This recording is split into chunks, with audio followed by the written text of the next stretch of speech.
first, let's discuss about the biggest news that there is this guy called Elon Musk, and he is just Elon Musk, right? And he has just got his hands on the world's most influential social media with respect to sensible people, and that is Twitter. So Elon Musk buys Twitter for $54 a share, some approximately whatever. 5420, and let's not dive into what 420 is. And so he gets Twitter for $54.20 a share, and net acquisition value is somewhere around $43 billion, 40 somewhat plus minus some billions here and there.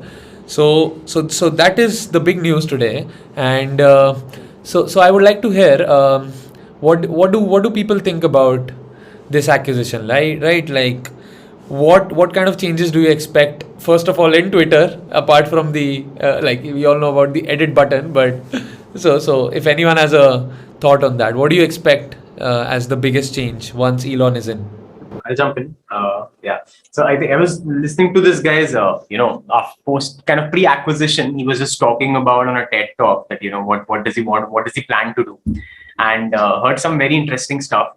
So what he said was there are a lot of algorithms running in the background with each type of content, right? Wherein basis some algorithms, it's getting decided what content to be boosted, what content do we want to tame down, right? He says that I want to outsource all those algorithms on GitHub, right? So that everyone in the development community can finally see what are those complex algorithms which are defining which content goes up, which content goes down, what are the parameters basis which it's getting defined. And secondly, if there is any manual step that is taken on any particular post, right, then it will come right below that particular post itself that, someone has done a manual intervention to keep it down, keep it up. So he really does plan on kind of keeping to his word of making it very open in those terms, wherein he's going to open what are the different algorithms that are being used to either silence someone or to boost someone's content, as well as whatever manual interventions are taken, which I think is a revolutionary idea. Like, we all know Elon has been a first principle thinker, right? He's always thought about problems very differently. Like, for every company you look at, any social media you look at, they will always try to prevent this as a trademark or as a, of the company, the algorithms, right? But yeah, the IP of the company. But just going along and just publishing all of that, what actions they are taking on each content, that's kind of a huge leap ahead. So he's kind of giving away his own the major, whatever he has, the platform has to offer. That's one of the major things that has the algorithm, right? So wanting to give that away to achieve, what his larger goal has always been. So that I think is crazy. Actually, that's true. Actually, I want to add something from product side also. I think his strong belief in the cryptocurrency, whether it's Bitcoin, Ethereum, Dogecoin, I think this is a master blow to the fact that the metaverse future or the transaction of Bitcoin or acceptance of the cryptocurrencies in the mainstream, I think this can be a huge channel for that, with so many people who are crypto first, who are blockchain first at one place. I think this is a cheap sell. So you think it's a cheap sell? I think we all thought that WhatsApp $19 billion was a huge deal. Yeah. But today, do we think that was overpriced? I don't think so. I think Twitter at this price also is pretty cheap. Just to get everyone's attention on that topic, that it is a cheap sell, about some months ago, Twitter was trading at $69 per share, right? And now Elon has put a bid, in fact, he's won the bid of $54.20.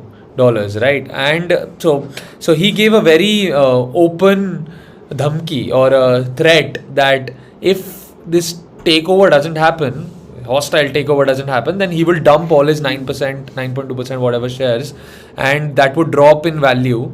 So in public markets, it would definitely dip a lot, and then people would not just have lost his buyout amount, but they would have also lost, the shareholders would also have lost a lot of share value.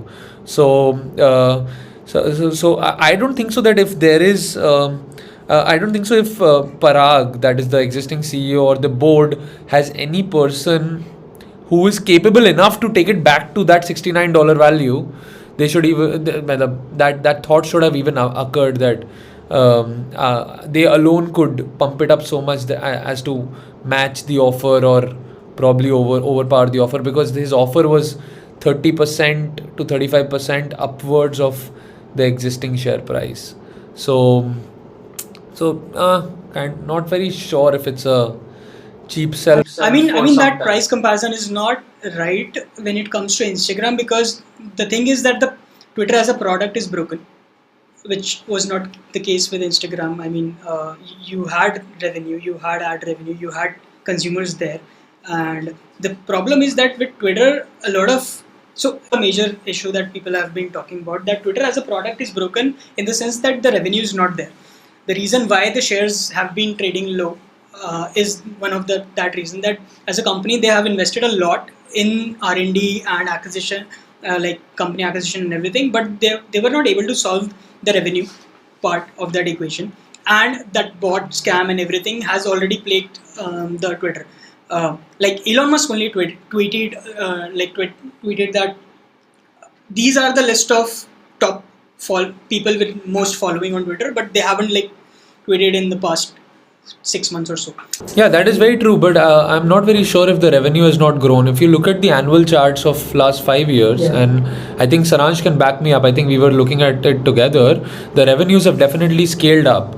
So the only issue is that I don't think so the board was strong enough to take it, let's say 2x 3x in the next couple of years, which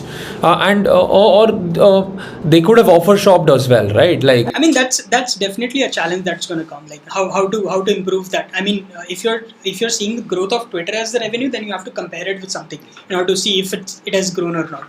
so you're not looking at absolute revenue, you're looking at comparison delta to other social medias. I think that's just to add to my point, right? Like what I'm thinking of is that when you're looking at public markets, right, you're also looking to cater to the shareholders in the public market, and you're doing a lot of things for the sentiments of it.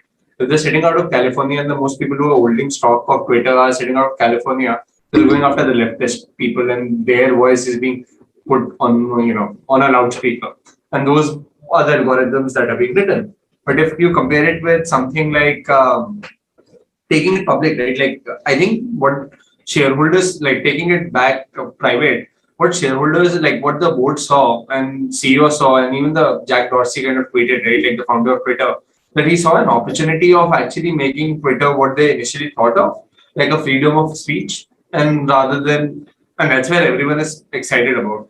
And that also scares me, that at a whimsical of a billionaire, we're deciding what freedom of speech should look like.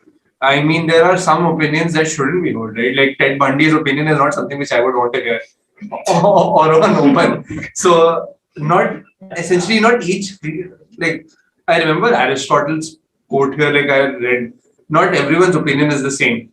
And he was the guy who started democracy. So, coming from his point, was like, do we want people who are not of this, who don't understand the same amount of things to vote on the same amount of topics, or should it be put it in a different kind of an equation? So yeah, so I'm still not sure what the best answer to that whole thing is, but I think the board wants